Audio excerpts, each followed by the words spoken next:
सूर्यकोटि समप्रभ निर्विघ्नं कुरु मे देव सर्वकार्येषु सर्वदा।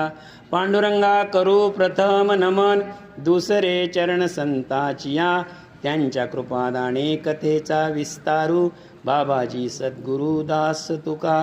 काय माझी वाणी मानेन संतांसी रंजवू चित्तासी आपुलिया माझी वाणी तुझे वर्णी गुणनाम ऐसे देई प्रेम काही कळा मस्तक हे पायावरी या वारकरी संतांच्या। वक्रतुंड महाकाय सूर्यकोटि समप्रभ निर्विघ्नं कुरु मे देव सर्वकार्येषु सर्वदा। श्री गणेशाय नमः। दशम अध्याय माझी वाहिला गोदानाचा प्रकार कथिला। आता ब्राह्मण पूजेचा भला प्रकार सर्व सांगतो तुम्ही श्रोते सतत सावध असे श्रवणार्थ। शिरद्दीची या विष्णुपत जोडून हस्त विनविके ऐसे स्वामी पूर्वी आपण स्वर्गेच्छू यथाविधान अधिक मासी विप्रपूजन करावे कैसे कथिले तरी तो विप्र असावा केवी तयाची पूजा कैसी करावी आणि तियेपासून मनवा भरवी कोणली फलप्राप्ती होय हे मज सांगावे समस्त। ऐसे लक्ष्मीचे ऐकून भाषित श्री विष्णू म्हणे गे प्रिय यथार्थ सांगतो ते पूर्ण ऐक। आता मागच्या अध्यायामध्ये आपण एक विप्रपूजा पाहिली, दुसरी कोणती पूजा पाहिली आपण? विप्रपूजा पहिल्यांदा। जर विप्रपूजा पाहिलेली आहे मागील अध्यायामध्ये तुम्ही ब्राह्मणाचे पूजन सांगितलेलंच आहे, गोपूजन सांगितलेलंच आहे, तुम्ही पूजन सांगितलेलं आहे। पण ते मागच्या अध्यायाचं जे सांगितलं मागच्या अध्यायात सांगितल्यापर्यंत या अध्यायामध्ये तुम्ही हा लक्ष्मीचा प्रश्न आहे, संवाद आहे, लक्षात ठेवा।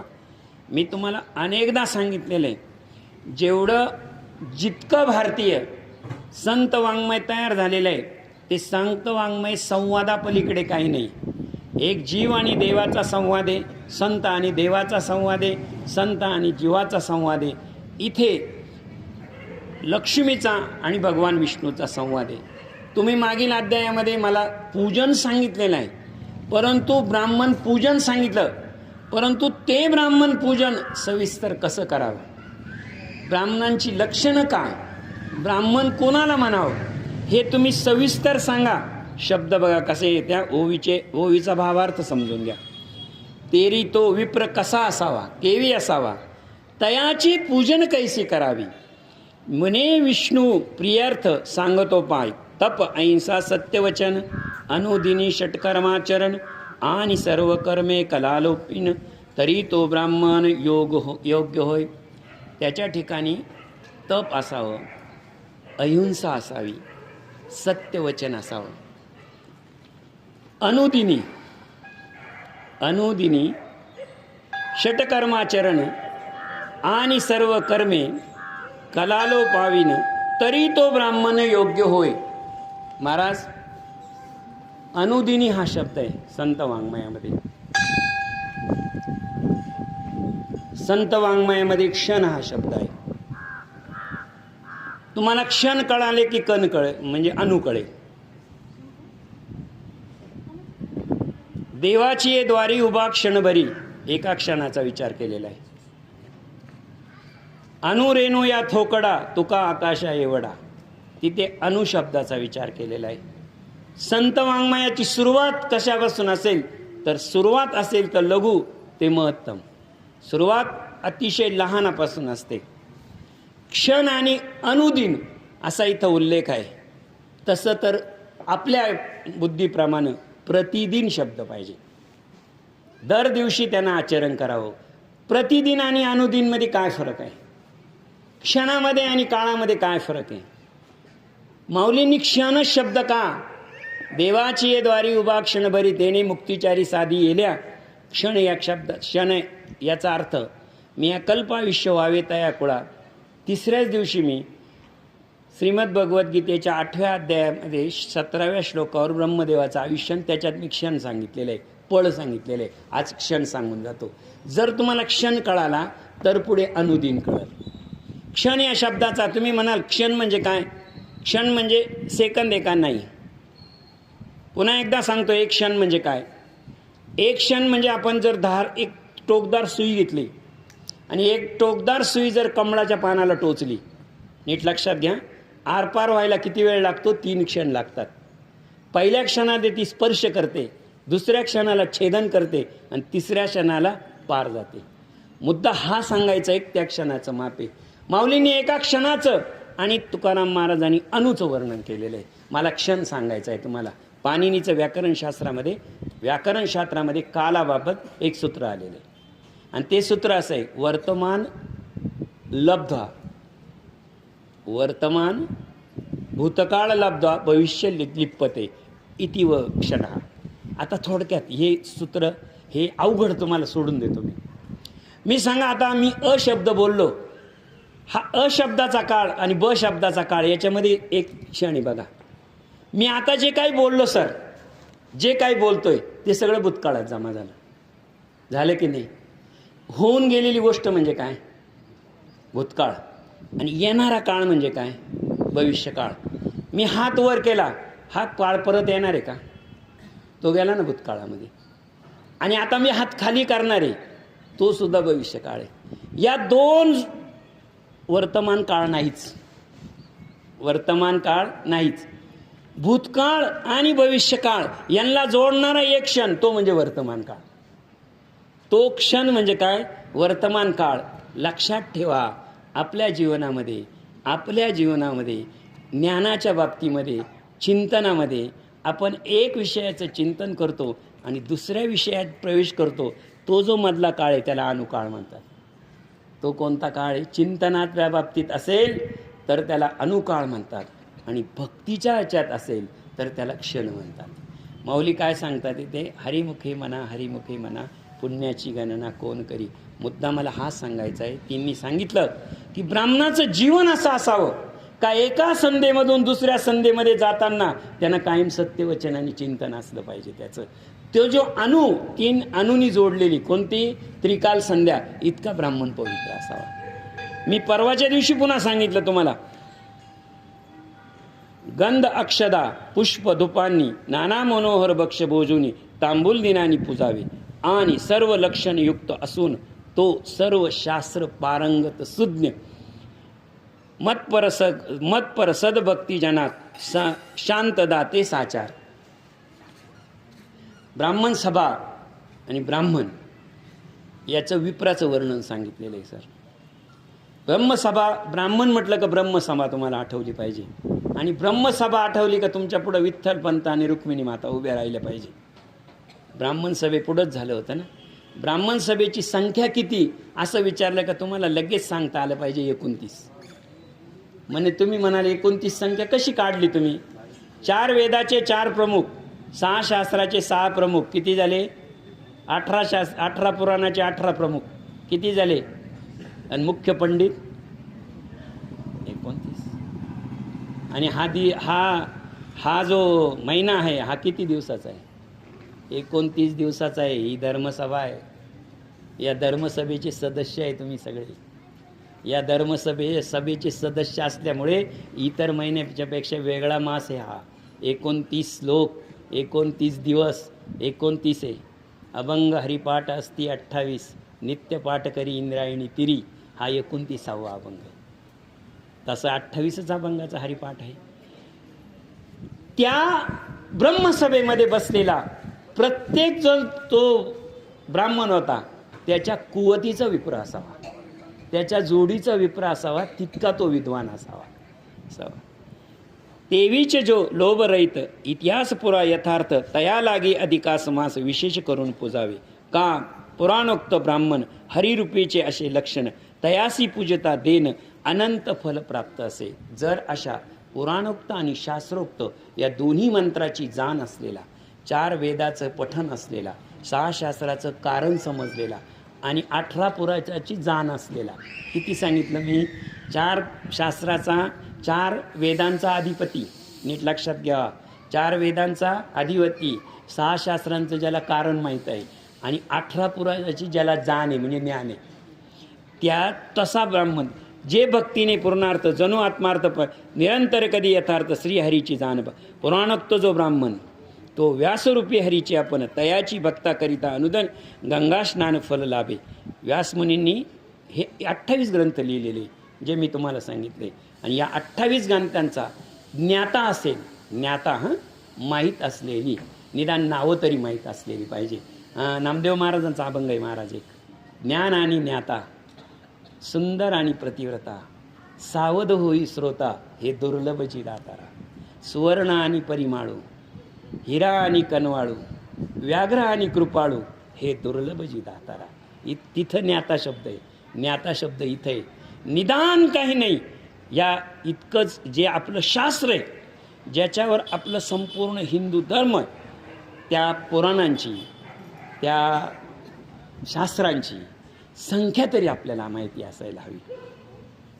अधिक मासी स्वस्त कोणी निर्मळ उदाकांत, स्नान करोनी पुराणोक्त, भक्तिभावे बुद्धी. अधिक मासी एक पुराण राशी सेविता, तया प्रयागागुण स्थान अधिक पुण्य निशुल्क लभते. अधिक मासा ते जेत नित्यनेम वर्णिला जात तेत, श्री हरी तुळशी सहित सार्थ समस्त वस्ताती. पुराणाज्ञ सुपात्र विषयी भक्ती उपजे जयाच्या हृदयी, तेची धन्य त्रैलोक्य ठाई, पुनरपी नाही जन्म आता.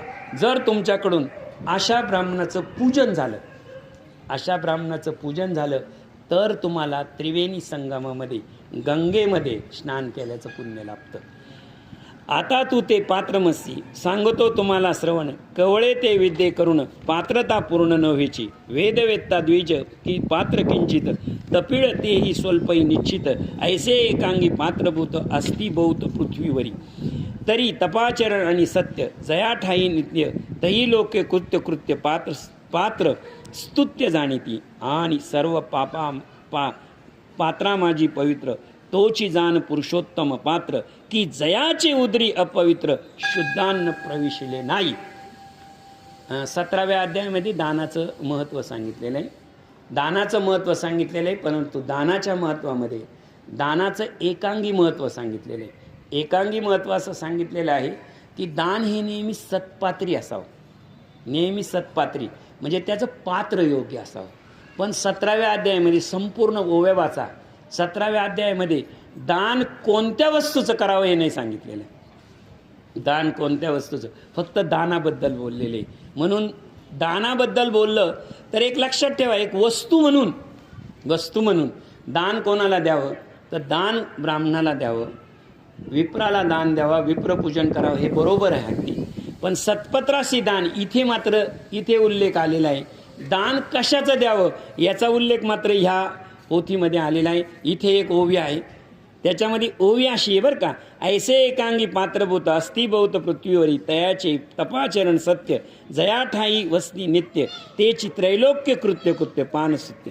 आणि सर्व पात्रा माझी पवित्र, तोची पुरुषोत्तम मात. की जयाचे उदरी अपवित्र, शुद्ध अन्न नाही ऐसे. इथे दानाचं महत्त्व सांगितलेलं आहे आणि दानाचा विधी सांगितलेला आहे की इथे अन्नदान करावं. आता अन्नाच्या ठिकाणी सर्वात जास्त दोष आहे, लक्षात ठेवा.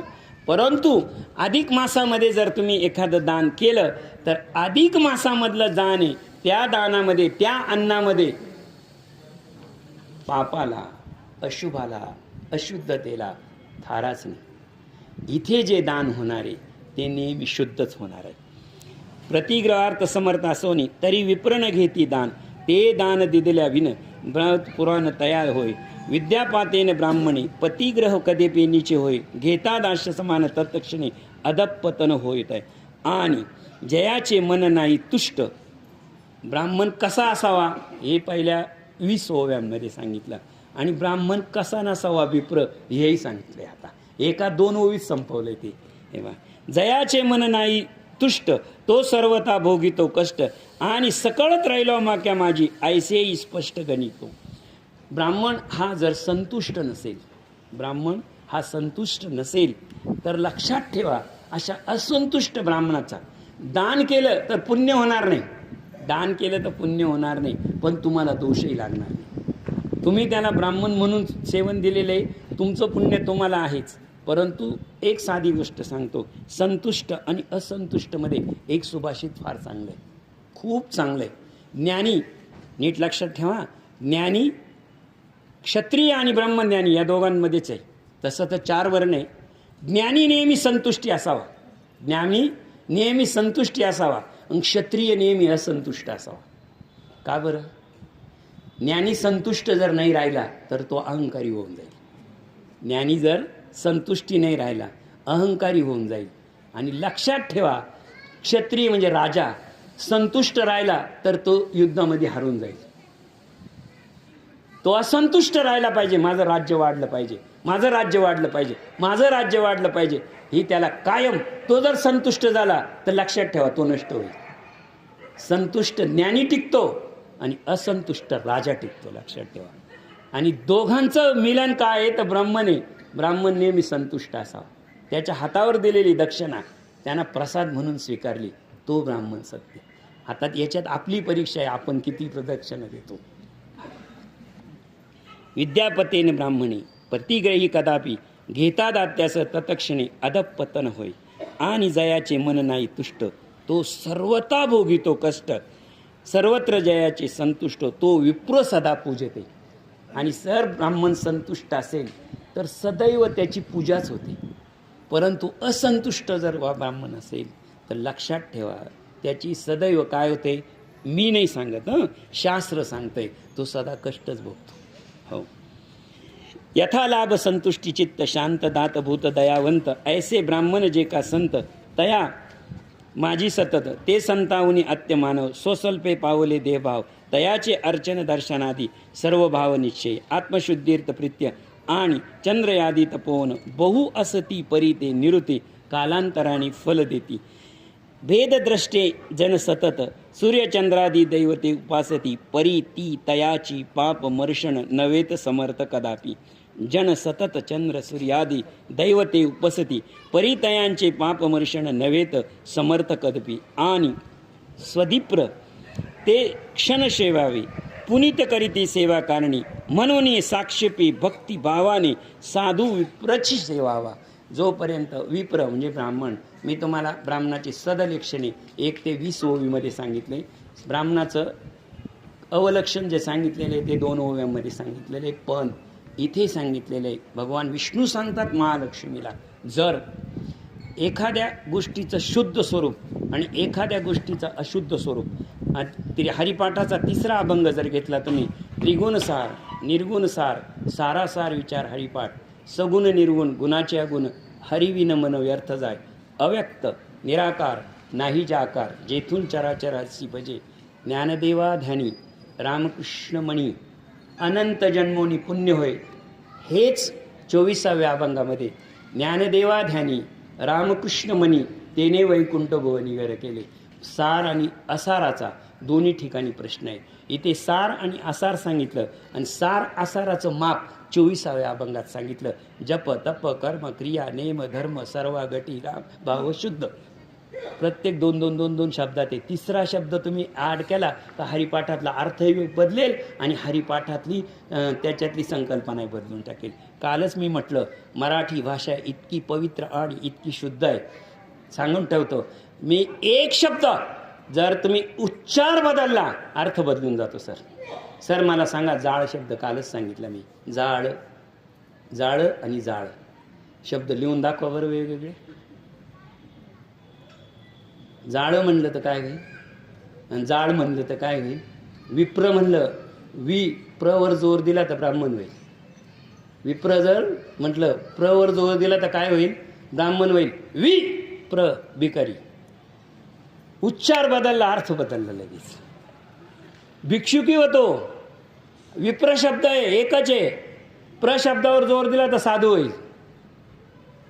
प्र शब्दावर जोर दिला तर काय होईल, साधू. कारण प्रत्यय भावना आलेला आहे. व्याकरणशास्त्रामध्ये असं म्हणतात की सामान्य नामाला जर विशेषण लागलं, प्रत्यय लागला तर त्याची शक्ती काही पट होते, काही पट होते. आपण म्हणतो की नाही, विशाल अप्रामाणिक, प्रामाणिकला अप्रत्यय लागला, प्रामाणिक अप्रामाणिक, काय झालं, अर्थ पूर्ण बदलून गेला, प्रत्ययाना पार खाली आणला.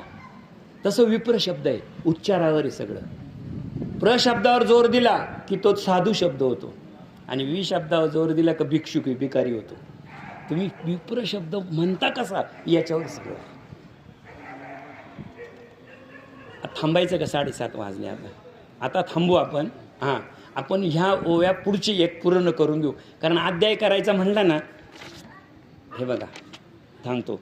त्रिदोषा देव ठाई जयाची आत्मबुद्धी राही, मग ग्रहणादिके विषयी की क्षेत्रामाशी पुण्यजे का ज्या लागे तीर्थ करुणी परी साधू जनाविषयी जयाची नाही त्रिशुद्धी तयाची खरी जाणाव जयांच्या हृदय स्वाकंद अनुभव तरी सर्वार्था श्री केशव तियेचे सर्वत्र समभाव ऐसे बुद्ध संतज ते लोकानुग्रह करते असत म्हणून केवळ लोकाप्रत स्वरापाजे पाविजे मोदीनी सतत फिरती दर्शन मात्रे निगुती सकळा माझी पवित्र करती ऐसे ते तीर्थ देती मोदिनी ऋती आहेत परी ते हळूहळू कालांतरे पवित्र गे मम द्वारे आणि विप्रते निर्धारे दर्शन मात्रे तात्काळ.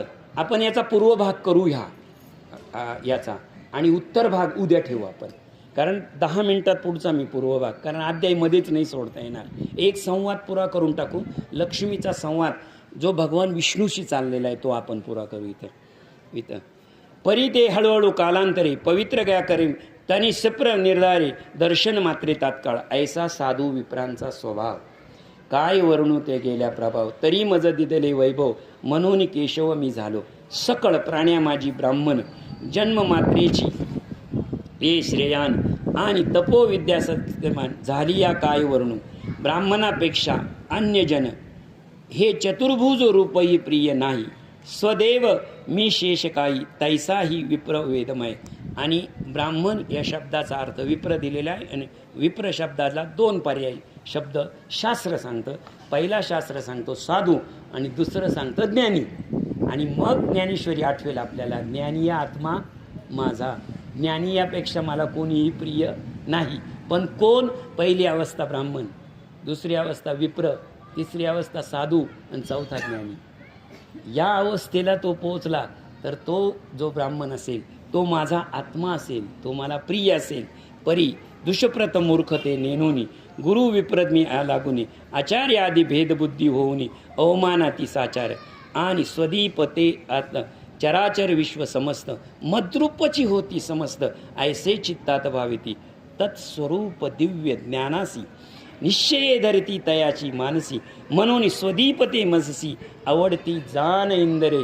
ज्याप्रमाणे ज्ञानी हा माझा भक्त विशुद्ध ब्राह्मण, ज्याप्रमाणे तू मला आवडते इंदरे म्हटलेले बरं का. इंदिरा म्हणजे काय? इंदिरा पूर्वी खूप राण्या असायच्या त्यामुळं महाराणी असायची. खूप राणी असायची म्हणे महाराणी असायची. आणि त्या महाराणी असली नंतर महाराण्यांमध्ये भांडण व्हायचं कधी कधी, जसं सत्यभामामध्ये रुक्मिणीमध्ये झालं होतं ना. तर त्याच्यामध्ये जी श्रेष्ठ असते ती इंदिरा, लक्षात ठेवा. या लागी इतर सकळ कल्पना टाकूनी नित्यशुद्ध करोनी विप्रशा लागूनी पूजावे प्राणाहून बहु काय सांगो ऐसे पूजेता सुधी त्रिभुवन पूजेले होय निशविषय जाण तू परी ब्रह्मस्वसाचा उपहार कदापि निकजे साचार कारण ते बहु भयंकर दुर्जर असे सर्व भक्षक आहे कृष्णे परी त्याजिरे अनुमान मग ईश्वराची या राजा लागून कोठून या जिरेल हलाहलावून विष देख ब्रह्मस्वरूप विष अधिक मंत्री योगे विषय सकळ तत्क्षणे निशंक नसती परी ब्रह्मस्वरूप विषाची शांती कवनही योगे नवे निश्चिंती यास्तव हलाहल निवृत्ती विषाची नाही मानित. त्याची शांतता किती असावी? ब्राह्मण शांत किती असावा? ज्याप्रमाणे भगवान शंकरानं हलाहल विष प्राशन केलं तरी भगवान शंकराची काहीही झालं शांतच राहिले की नाही, शीत राहिले. भगवान शंकरा इतकी शांती त्यांच्यामध्ये असावी. विषते भक्षण करत्यासी मारिते ब्रह्मस्व हे कुल सय्यारिते तैसे अग्निहून निरुते प्रखरी ब्रह्मस्व उदके पावक होई शांत ब्रह्मस्व समूळ कुळी जात मने कांते ब्रह्मस्वरूप कोण यासी हरावे अज्ञाने घडिता ब्रह्मस्वरण त्रिपुरुषा होय अधपतन बुद्धिपूर्वक ते करता जाण पतनी पडतील एक जे ऐश्वर्य भूलती महामूर्ख विचारण करती ती मानिता नियरेची भीती ब्रह्मस्व हायती बलात्कारे परी ज्या विप्राचे वृत्तीहरण जहाले तयाने केले रुदन नेत्राभास रजकरण भूमीचे चितकुल भिजताती. इथे थांबू आपण, कारण आता वृत्तीवर बोलायचं आहे आपल्याला. वृत्तीवर बोलायचं म्हटल्यानंतर उद्याच बोलू आपण. वृत्तीवर बोलायचं तर वृत्ती प्रभाकरचे 6 प्रकाश आहे, त्यातला एखादा तरी प्रकाशांना सांगितला पाहिजे. उद्या आपण पुन्हा आपल्या वेळेवर राहू. आजचे कीर्तनकार मंडळी आलेली आहे आणि एकादशी आहे. एकादशीच्या पवित्र दिवशी खरा तर या व्यासपीठाचा मान आणि पहिला हक्क कीर्तनाचा आहे. त्यामुळं मी कथेमुळे कथा लांबवत नाही. 54 ओवीपर्यंत आलेलो आहे आपण, हे लक्षात ठेवा. उद्या राहिलेला आपण भाग पूर्ण करू. पुंडलिक वरदा हरी श्री ज्ञानदेव पंढरीनाथ माऊली ज्ञानेश्वर महाराज की जय. जगद्गुरु तुकाराम महाराज की. हरे राम राम राम हरे हरे, हरे कृष्ण कृष्ण कृष्ण हरे हरे.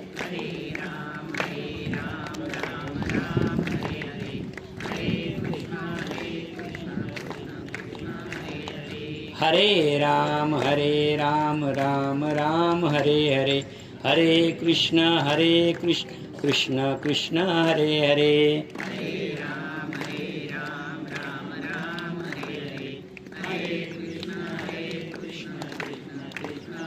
पुंडलिक वरदा हरी विठ्ठल श्री ज्ञानदेव तुकाराम पंढरीनाथ भगवान की जय. माऊली ज्ञानेश्वर महाराज की जय.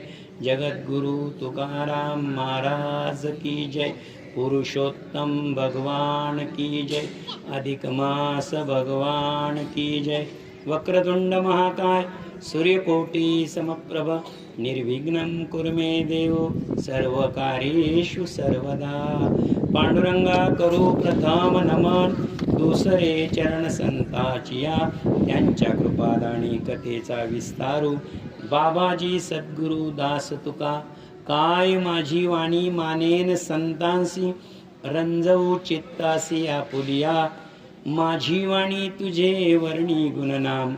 ऐसे देई प्रेम काही कळा मस्तक हे पायावरी, या वारकरी संतांच्या परी त्या विप्राचे वृत्ती हरण. 54व्या ओवी आलो होतो. जहाले तयाने करिता रुदन, नेत्र सिंधू बिंदू नीरजकरण भूमीचे जिरके की तुके संवस्था परी. ते भूप आणि तयाचे धूप कंबी पाक नकरी सतत राहती. आणि स्वयं दत्त आणि परदत्त ब्राह्मणाची वृत्ती जे हरित, ते 60 वर्ष विष्ठेत कृमी माझी होती. जे नृप घेती विप्राचे धन, ते सर्वत्र पराभव पाहून अल्पायुष्य राज्यभ्रष्ट दुःख भोगीती सदा. काल आपल्याला विप्रपूजन पाहिलेलं आहे आपण, आणि विप्रपूजनामध्ये ब्राह्मणाची सर्व लक्षणं सांगितलेली आहे आणि त्या लक्षणामध्ये वृत्तीपर्यंत आपण आलो होतो. ती वृत्ती कशी असावी त्याची, तर वृत्तीचा विषय तुम्हाला सांगतो.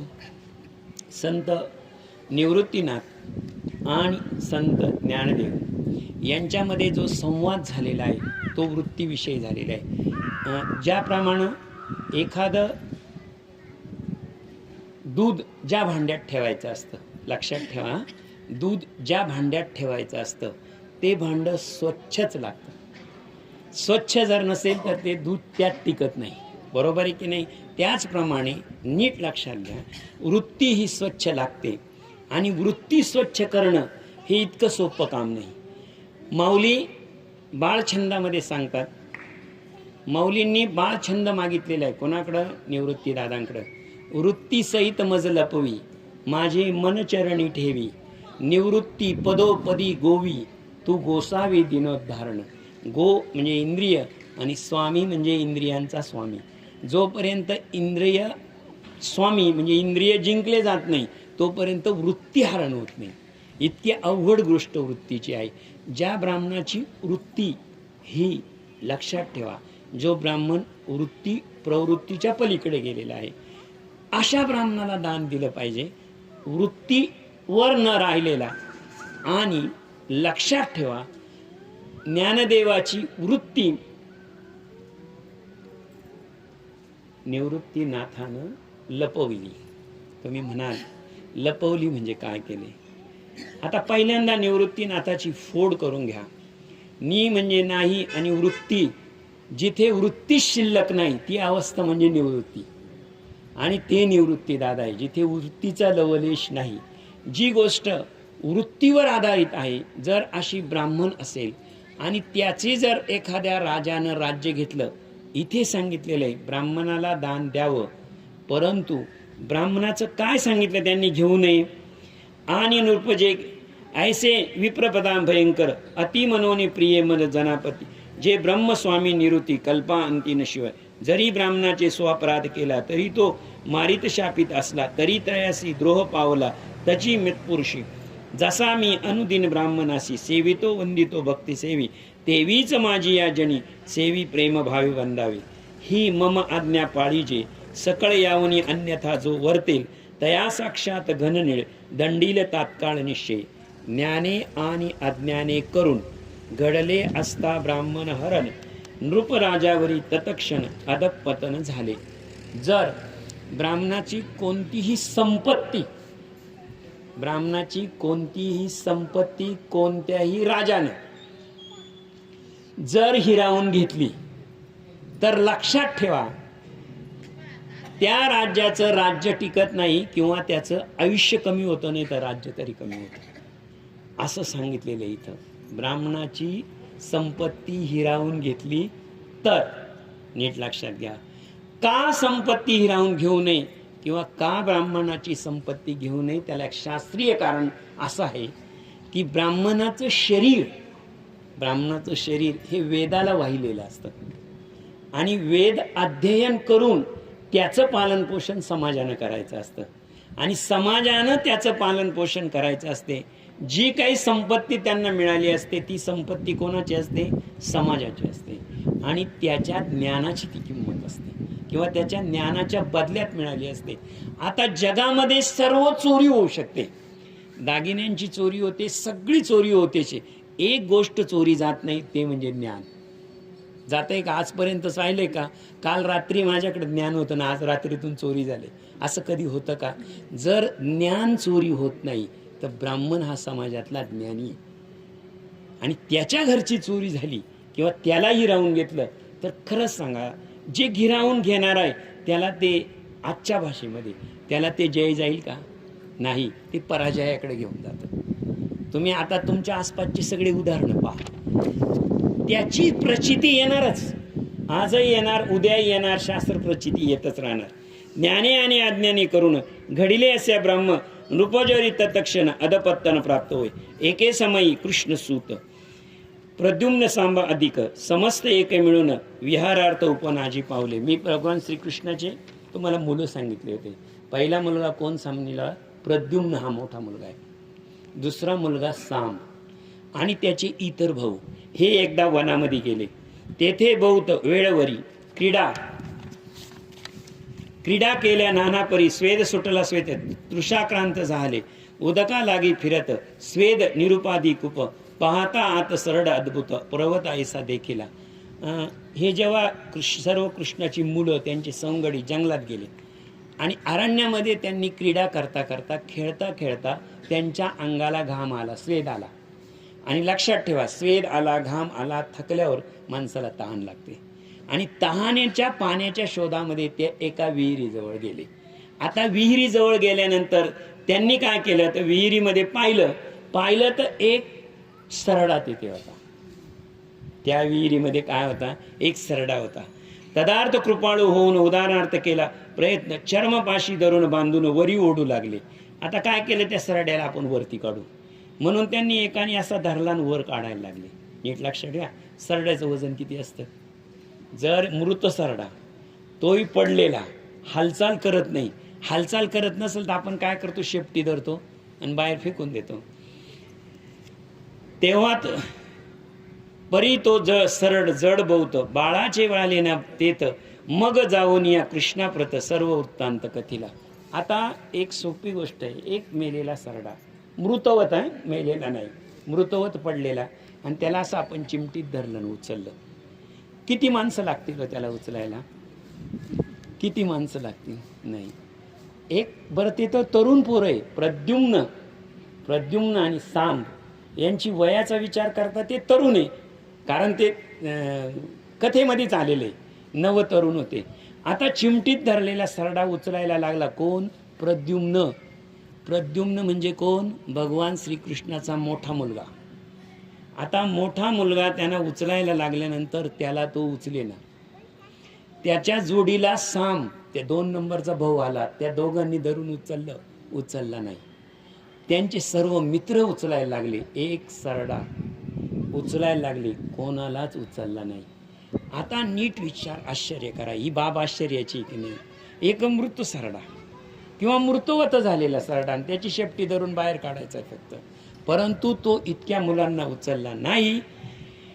बाळांचे बळ चालेना तेथे, मग जाऊन या कृष्णाप्रत सर्व वृत्तांत सांगितला. तेव्हा श्रीकृष्ण चक्रपाणी कृपा सानिध्य आला धावूनी, सवेची वाम असते धरुणी सरड वरती आणला.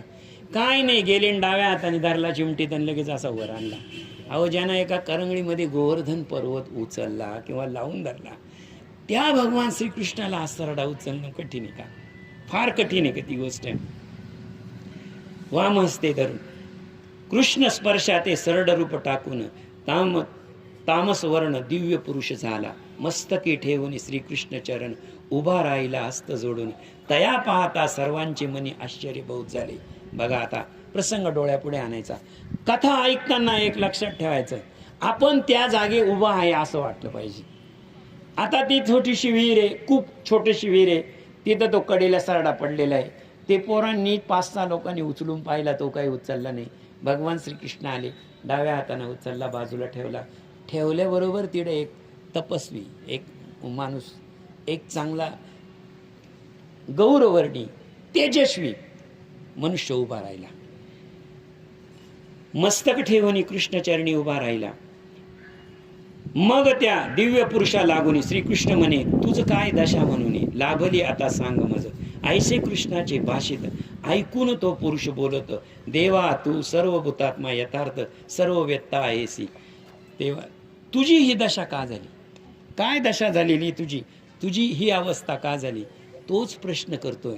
देवा तू तर सर्व भूताना, सर्वांना जन्म तूच दिलाय, सर्वांचा पालनहार तूच. तुला जगात माहीत नाही अशी एखादी गोष्ट आहे का? नाही. माझा सर्व वृत्तांत तुला माहीतच आहे. तथापि तू प्रश्नशी म्हणून सांगतो ऐक संपूर्ण.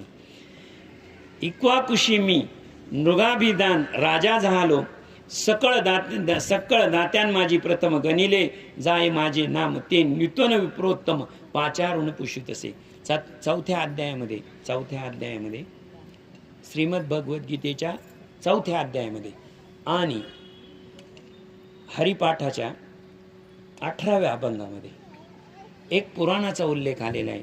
हरिवंश पुराण, हरिनाम संकीर्तन, हरिवीन सौजन्य नेणे काही, तया नरा लाधले वैकुंठ जोडले, सकळई घडले तीर्थातन, मनोमार्गे गेला तेथेची मुकला, हरिपाठी स्थिरावला तोची धन्य, ज्ञानदेवा गोडी हरिनामाची जोडी, रामकृष्ण आवडी सर्व काळ. किती नंबरचा? 18 नंबरचा अभंग आहे. हाच संदर्भ श्रीमद भगवद्गीतेच्या 4थ्या अध्यायामध्ये आणि हाच संदर्भ अधिक मासाच्या 11व्या अध्यायामध्ये. इक्वाक्षू नावाचं कुळ आहे, भगवंताचं जे कुळ आहे. आपण आपलं कुळ कसं सांगतो? हे माझे वडील, हे माझ्या वडिलांचे वडील, ते माझ्या वडिलांचे वडील. आपण जर तुम्ही बघा, जर कधी वर्षश्राद्धाचा विधी तुम्ही करत असाल वर्षश्राद्धाचा, तर ब्राह्मण मागची पिढी 7 पिढ्यांपर्यंत जातात. म्हणजे हयात 3 पिढ्या असतातच, हयात 3 पिढ्या असतातच. प्रत्येकाला नातू आहे का? आपल्याला आहेचे. आता मला नातू आहे, माझा मुलगा आणि मी, 3 पिढ्या एकाच घरात आहे ना. मागच्या 4 पिढ्या माहीत पाहिजे, मागच्या 4 पिढ्या माहीत पाहिजे. 4 पिढ्यांचे ते नावं विचारतात. आता आपल्याला आपले वडील तर माहीतच असतात, आपले आजोबा माहीत असतात, पंजोबा माहीत पाहिजे. इतक्या 7 पिढ्या नसेल तर आजपासून लिहून ठेवा. मी सांगतो का?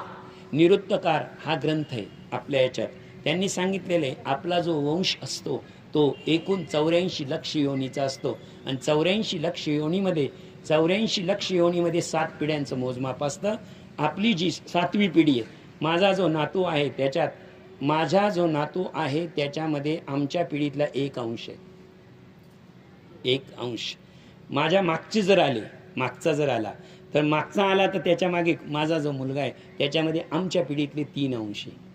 त्याच्या मागे जर आले, मागच्या पिढीमध्ये आले, माझ्यापर्यंत 5 आहे. त्याच्या मागे जर गेले तर 15 आहे. त्याच्या मागे गेले तर 21 आहे आणि त्याच्या मागे गेले तर 28 आहे.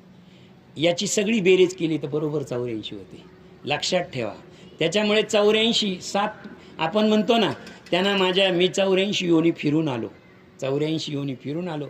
7 पिढ्यामध्ये 84 योनी पूर्ण होतात. म्हणून आपल्यामध्ये म्हणतात, एखादा दोष जर आजोबा पंजोबामध्ये असेल तर तो तिसऱ्या चौथ्या पिढीमध्ये येऊ शकतो. म्हणून आपण मामाचं गाव विचारतो मुलगी पाहताना. म्हणून आपण मामाचे गाव कोणतं, मामाचं आडनाव काय, कारण दोन्ही पक्ष पायी उद्धरती, दोन्हीकडून पाहिलं जातं ते. हा त्याला शास्त्र आहे. मामाचं गावच का विचारतात, तुझ्या चुलतेचं गाव का नाही विचारत? 2 कुळ, 2 गोत्र, 2 हे. आणि जर तुम्ही म्हटले का आम्हाला 7 पिढ्या आठवत नाही, एकदम सोपं सांगतो, लगेच सांगतो. तुमची सून असते की नाही? सून असते आणि तुमचा मुलगा असतो, नातू असता तुम्ही आणि इथे असता. लक्षात ठेवा, 1 पिढी ॲड होते ना ती सून, म्हणजे तिच्या मागच्या 3 धरायच्या आणि आपल्या 4 झाल्या ना 7. म्हणून आपण मामाचं गाव विचारतो. मामाचे आजोबा कुठचे, त्या 3 पिढ्या विचारतो ना. आपल्या 4 तर असतातच. आता माझे वडील तर मला माहिती आहे माझ्या हयात वारलेत ना, मग आमच्या 4 आणि तिच्या 3 झाल्या ना 7 पिढ्या. एकदम सोपा हिशोब. आपला नाही आला तर लगेच इकडून लावायचं, इकडं लावायचं. हिच्या 3 पिढ्या तर तिला माहीतच असतात. 3 पिढ्या म्हणजे काय, ती आपल्या मुलाची बायको आहे, तिच्यापासून नातू आपल्या घरात तयार झालेला आहे. 2 पिढ्या तर तिच्या तिथंच आहे ना. 3 तिचा मुलगा आणि तिचे वडील. आपली वेळी भेट असतेच साखरपुड्याच्या दिवशी, आहेच की नाही? आणि त्याचे वडील तर तो सांगतोच आमचे वडील. म्हणजे 7 पिढ्या एका वेळी नांदतातच ना आपल्या समोर. सकळ दात्या. आता त्याचा इतिहास मी का सांगतो, या पिढ्या पुढे इतिहास आहे त्याचा. म्हणून तथापि तू प्रश्न केला, सकळ दात्या माझी प्रथम, गणिले जाय नाम माझे, नित्य नूतन विप्रोत्तम, पाचारून पूजित असे. मी असा राजा होतो का जेवढे शूर होते, जेवढे वीर होते आणि जेटके दानशूर होते, त्या सर्वांमध्ये दानशूर मी होतो, पूर्वजन्मीचा होतो. सकळ दात्या माझी प्रथम, गणिले जाय नाम, नित्य नूतन विप्रोत्तम, पाचारून पूजितचे. सुवर्ण भूमी गज घोटक, रथ शपाधिक याने अनेक, रत्न यत्न सामुग्री अधिक, नित्य नाम देत असे. काय नव्हतं माझ्याकडे, काय होते माझ्याकडे त्यावेळेस? काय होतं माहितीये? सुवर्णभूमी गज घोटक. माझ्याकडे जे गज हत्ती, जे घोडे होते त्यांना सोन्याचे दागिने होते. कोणाला? हत्तीन घोड्यांना सोन्याचे दागिने होते. नीट ऐका, श्रीमंती. रथ शबिकादी याने, रथ शबिकादी याने, शबिकादी याने याचा अर्थ काय माहिती? शबिक म्हणजे पालखी, रथ, पालखी आणि यान. यान म्हणजे आज आपण काय म्हणतो, आत्ता शोध लागला. पुराणामध्ये पुष्पक विमानाचा रामायणामध्ये उल्लेख आलेला आहे. म्हणजे विमान आत्ताचं नाही, यान. असं सर्व माझ्याकडे होतं. आणि सुशील आणि सुलक्षणा, बहुदुग्धवती, अतितरुण, अविलांकी वत्स, चतुष्षण निरोगी, कपिल वर्मा बहुसुंदरी, न्याय अर्जित, पुष्ट शरीरी, सुवर्णशृंगी, रौप्यशरी, वस्त्रालंकरी भूषित. माझ्याकडे आता लोकांकडे एखादी कामधेनू असते बरं का, किंवा एखादी दुधाळ गाय असते, तर त्यांनी काय सांगितलं, माझ्याकडे काय होतं? सुशील, सुलक्षण, बहुदुग्धवती आणि तरुण. बहुदुग्धवती, दूध खूप देणाऱ्या, आणि तरुण. अविकलांगी, कुठेही विकलांग नाही, म्हणजे लंगड्या झाल्या, पांगड्या झाल्या, आंधळ्या झाल्या, असं काही नाही. वत्स संपन्न, म्हणजे वत्स म्हणजे गाईचं जे आपलं काय म्हणतो त्याला, काय वत्स म्हणलायला इकडं गोरा म्हणतो आपण, ते आपण वासरू म्हणतो. हा, वासरासहित. वत्स चतुस्तनी निरोगी, कपिलवर्णी. सगळ्या गाया कशा होत्या? लाल आणि काळ्या, अशा कपिलवर्णी होत्या. आता तुम्ही म्हणाल गाय असणं म्हणजे काय, काही विशेष आहे का गाय असणं? पण त्या काळात संपत्ती गाई म्हशीमध्ये मोजली जात होती. शिवाजी महाराजांच्या काळात मी सांगितलं किल्ल्यांमध्ये मोजली जात होती, बरोबर आहे की नाही सर? आज इन्कम टॅक्सच्या रिटर्नमध्ये मोजली जाते, किती बॅलन्स आहे तुमच्याकडे. आणि शिवाजी महाराजांच्या काळात गड किल्ले, आणि भगवान श्रीकृष्णाच्या काळामध्ये गायीवर संपत्ती होती. किती गोधन आहे तुमच्याकडे, त्याच्यावर तुमची श्रीमंती. 9,000 गायी होत्या भगवान नंदराजाला, आणि त्या 9,000 गायी वळण्याचं काम गुराखी म्हणून श्रीकृष्ण भगवान होते. माझ्याकडे त्याहीपेक्षा कितीतरी पटीनं गायी होत्या. म्हणजे गाय सांगणं, गायीचं वर्णन करणं हे श्रीमंतीचं लक्षण होतं त्या काळी. तेसित मी न जाणता उनी नित्यसेवित गोप्रधाने, त्यातून एक विप्रकारणे तीच गाय दिली. काय झालं, एक दिवस माझा नियम होता की ब्राह्मण पूजन करायचं आणि त्याला गाय द्यायची. आता गाय द्यायची, मी एका ब्राह्मणाचं पूजन केलं आणि त्याला गाय दिली. गाय दिल्यानंतर तो ब्राह्मण घरी घेऊन गेला. पण लक्षात ठेवा, गाय ती कोणाची होती? राजाची गाय होती. आता राजाच्या राजवाड्यात राहणारी गाय, म्हणजे राजाच्या राजवाड्याच्या गुरु, आणि ती ब्राह्मणाच्या घरी गेली. आता ब्राह्मण आटपाट नगरीमध्ये एक गरीब ब्राह्मण राहत होता, हे ठरलेलं असतं. त्या काळातले ब्राह्मण गरीबच होते, असायचेच ना. कारण उपजीविका कशावर असायची? उपजीविका असायची वेद अध्ययनावर. ती गाय तिथून सुटली आणि परत राजवाड्यात येऊन बसली. येसी तो विप्र घेऊन जाता, बघा हा गोठाई, ते विप्रकारणे तीच गाय. काय झालं, ती घरी गेली, गाय घेऊन गेला. गाव गेला, पूर्वीच गृहीपतीचा धनी अवचित पातला. तेने ती गाय पाहिली, म्हणे के गाय पतिगृहाता, म्हणे हे काय. आता हे गाय दिली, अजून हात नाही सुकला. विप्र माझा चळ जाता, उभयंताचा विवाद चाललेला. आज गाय दिली, त्यांनी घरी नेली. रात्रीतून गाय परत गोठ्यात आली. दुसऱ्या दिवशी दुसरा ब्राह्मण आला आणि त्यालाच ती गाय देऊन टाकली, ब्राह्मणाला दुसऱ्या. हा याची गाय घेऊनच जात होता, तो गाय शोधत होता. तो म्हणे, अरे इथं माझी गाय काय माझी आहे. त्यांनी सांगितलं, अरे बाबा मला कालच राजाने दिली, अजून मला आचमन केले, माझा हात ओलाचे, अजून मला मिळाली. म्हणजे आपण म्हणतो पाणी सोडतो, माझा हात अजून ओला आहे, इतक्यात मला दिली, आणि तू लगेच सांगतो काल मला दिलेली आहे. असं नाही. विप्रा तुझा चळ लागला, उभयंताचा विवाद चालला. मग आले मजपाशी ते स्वार्थ तत्पर दोघे जण, बोलू लागले मज लागून, राया तू आयसी कवन दाता की अपकर्ता.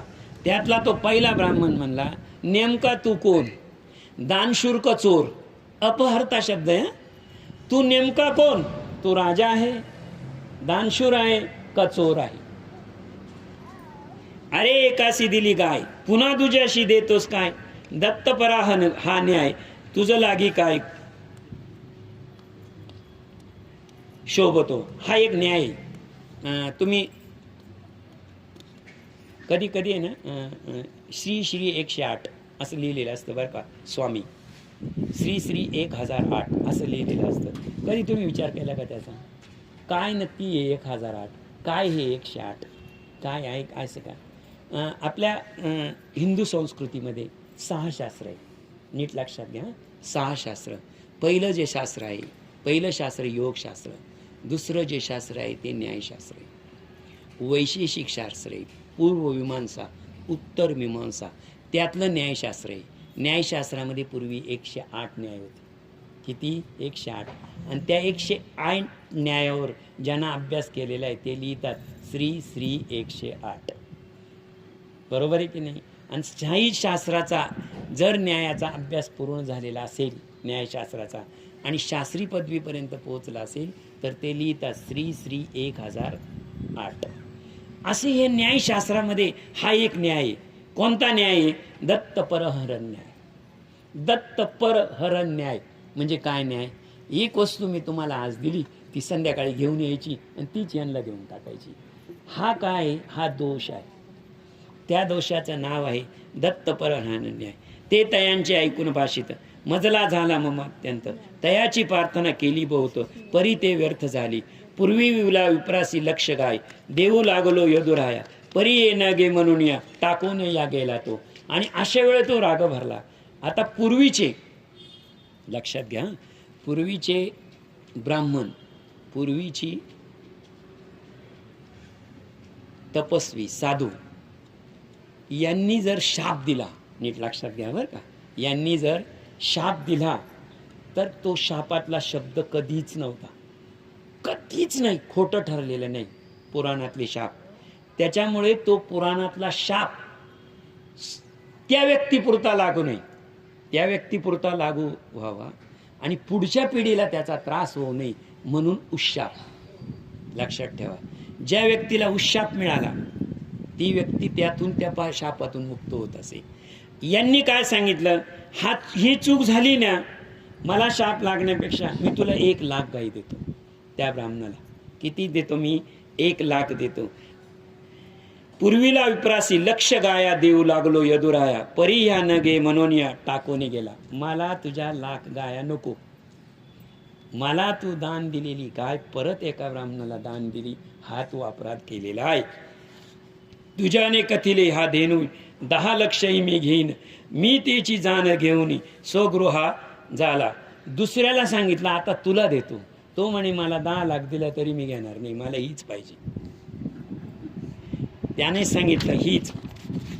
पुढे मी वदता निधन, पुढे मी पावता निधन, यमदूत गेले घेऊन, धर्मराया मज लागून प्रश्नित झाला ऐसे. अरे तू प्रथम शुभ भोगासी की अशुभ भोगाशी इच्छितो, तुवा केल्या पुण्यकर्मासी अंत नसे साचार. त्यांनी सांगितलं आता या राजाचं वर्णन आहे का? या राजाचं वर्णन काय होतं? राजाचं वर्णन असं होतं का या भूतलावरचा सर्वात श्रेष्ठ दानशूर राजा होता, पण एकच अपराध घडला होता. काय अपराध घडला होता? अपराध असा घडला होता, एका ब्राह्मणाला दान दिली, तीच गाय दुसऱ्या ब्राह्मणाला दिली गेली. वरती यमदूत घेऊन गेले आणि त्यांनी सांगितलं तुझं पुण्याचं माप इतकं मोठं आहे, तुझं पुण्याचं माप इतकं मोठं आहे. परवा एक उलट दृष्टांत सांगितला मी तुम्हाला. पुण्याचं माप इतकं मोठं आहे, त्यापेक्षा अशुभाचं म्हणजे शुभाचं माप मोठं आहे, अशुभ फार कमी आहे तुझ्या आयुष्यामध्ये. पहिलं कोणतं पुण्य भोगतो? जर शुभाचं पुण्य भोगायचं असेल तर तुला स्वर्गात मिळेल. त्यांनी सांगितलं शुभ अशुभ छोडय ना, भोगून मोकळा होऊ दे, मी अशुभाचंच पहिल्यांदा प्रायश्चित्त भोगतो, मी अशुभ भोगतो. तेव्हा म्या सांगितले अशुभची मी सर्व भोगतो. ते ऐकून यमधर्म कथिले पतन झाले सत्वर, तव मे साठ सरड रूप, तेने दुःखे भोगिला अमुप, तव दास्याचा महाप्रताप म्हणून यद्यपि स्मृती असे. आणि त्या अशुभाचा प्रत्यय काय झाला?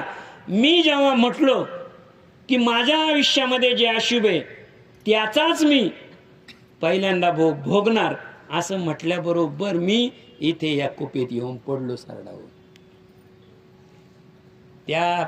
त्या मागच्या जन्मातल्या झालेल्या एका चुकीचं प्रायश्चित्त नाही. कोणत्याही ब्राह्मणाने शाप दिला नव्हता, लक्षात ठेवा. पहिल्या ब्राह्मणाने शाप देऊन गेला का? नाही.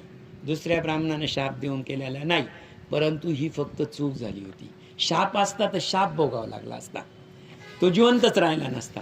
पण पुढे तव मी झालो सरळ रूप, ते दुःख भोगिले अमुप, तव दास्याचा महाप्रताप म्हणून अद्यापि स्मृती असे. आज तुझे दर्शन झाले, याने माझे पाप लोपले, ते दिव्य स्वरूप लादले, त्रिजगती धन्य झालो.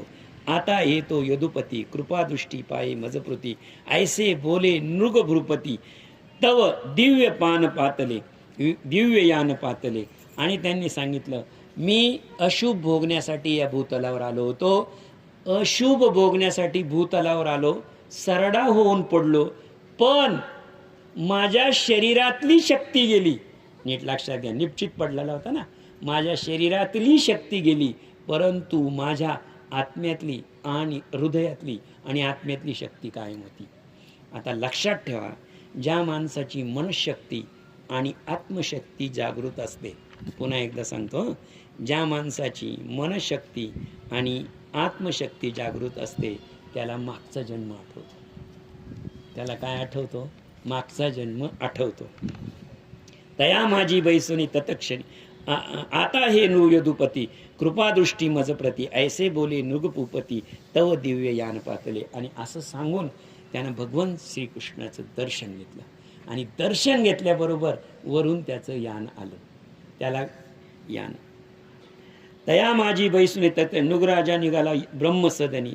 असो श्रीहरीचे चक्रपाणी सिंधू लागीनी सांगत, अहो कांते नुरला लागून ब्रह्मस्वये झाले पतन, ते पूर्वी सत्समास पूर्ण घडला होता तयासी, तेने योगे ते घोरवाणी श्रीकृष्णाचे दर्शन होऊनी तयाची करस्पर्शेशी उद्धरत्या गेला तो.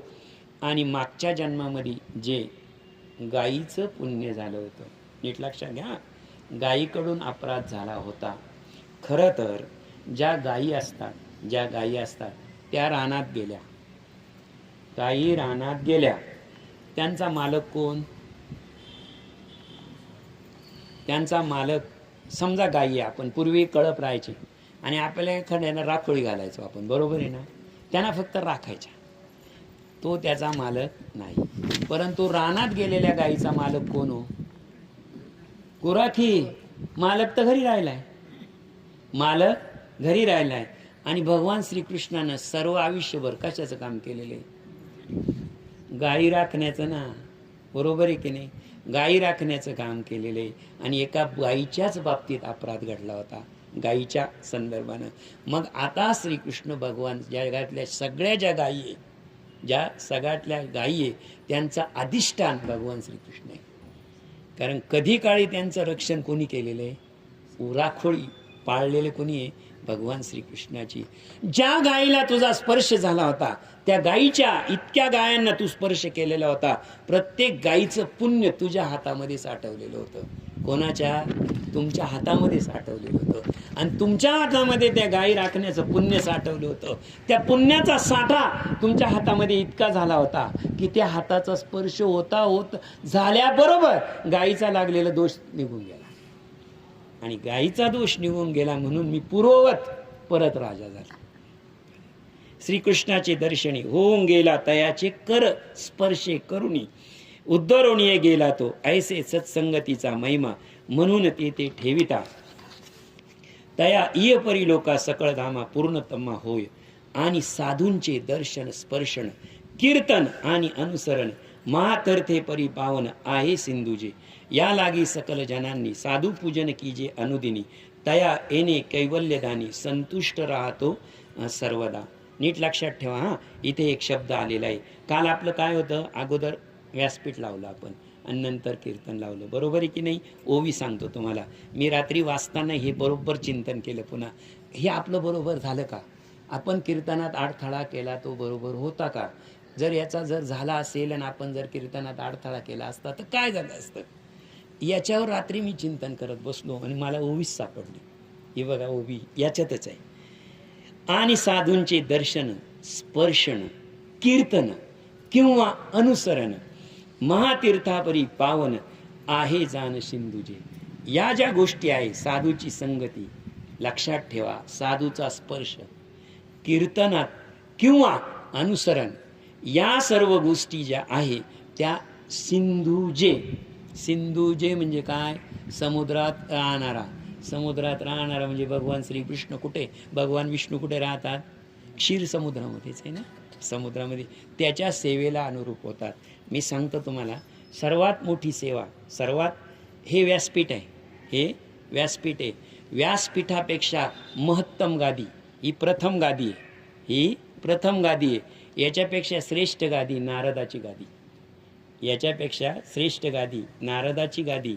नारदाच्या गादीपेक्षा श्रेष्ठ देवाचे चरण, देवाच्या चरणापेक्षा श्रेष्ठ देवाचं चरणामृत, देवापेक्षा श्रेष्ठ काय? चरणामृत.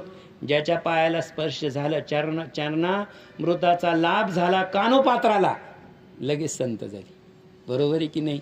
तिला काय लाभलं? चरणामृत, संत कानोपात्रा. नीट लक्षात ठेवा. पहिल्यांदा व्यासपीठ, त्यानंतर नारदाची गादी, नारदाच्या गादीनंतर भगवान पांडुरंगाचे चरण, पांडुरंगाच्या चरणानंतर चरणामृत, आणि चरणामृतानंतर नामामृत गोडी वैष्णवा लादली, योगिया साधली नामामृत सर्वश्रेष्ठ आहे. आणि ते नामामृत श्रेष्ठ असल्यामुळे त्या गादीला आपल्याला आड येता येणार नाही. काल आपले दोन्ही श्रवण झाले, व्यासपीठही झाले आणि आपली नारदाची गादी श्रवण झाली. असो, या लागे सकल जनांनी. आणि म्हणून कीर्तनाला आड आलो नाही ही ओवी वाचल्यावर मला बरं वाटलं. म्हणजे हाय संदर्भ आहे, सापडलं काहीतरी आहे. सरी सर्व लक्षणी सुसंपन्न ऐसा कोणी नबिळे ब्राह्मण एक एक लक्षण युक्त त्याचेही पूजन करावे. आता तुम्ही सांगाल ही सगळं सांगतात आणि यामध्ये ओवी टाकली. तुम्ही जो ब्राह्मण सांगितलाय आणि जसा ब्राह्मण सांगितलाय तसा या भूतलावर आम्हाला एकही दिसला नाही असं तुम्ही म्हणाल की नाही? इतके लक्षण कोणामध्ये आणायचे आहे का? आणामध्ये काहीच अडचण करू नका. लक्षण नाही मिळाले तर निदान ज्याच्यामध्ये एखादं लक्षण दिसून आलं त्याचीच पूजा करा. आता एखादं लक्षण जरी दिसून आलं तरी त्याची पूजा करा. जरी सर्व लक्षणी सुसंपन्न ऐसा कोणी न मिळे ब्राह्मण तरी एक एक लक्षण युक्त महान झाला पूजेशी. अधिक मासी विप्र पूजता तृप्त होता देवता. ब्राह्मण चरवण रीता दिवस वृथा दडवू नये. गंगा स्नानादी स्नानेशी जे महापुण्य होती यासी याहून विशेष अधिक मासी विप्राचे येत असे. विप्र अर्चन नेम दुसरा नसेचे पै उत्तम. धर्मार्थ मोक्ष आणि काम येणेची सकळ साधती. ऐसा विप्रचरणाचा प्रभाव म्हणून अन्न टाकवणी भाव. ब्राह्मणाची पूजा सदैव पुरुषोत्तमाशी कीजे. ऐसे विष्णूने कथिले असता आनंदोनी क्षीर बौद्धवता.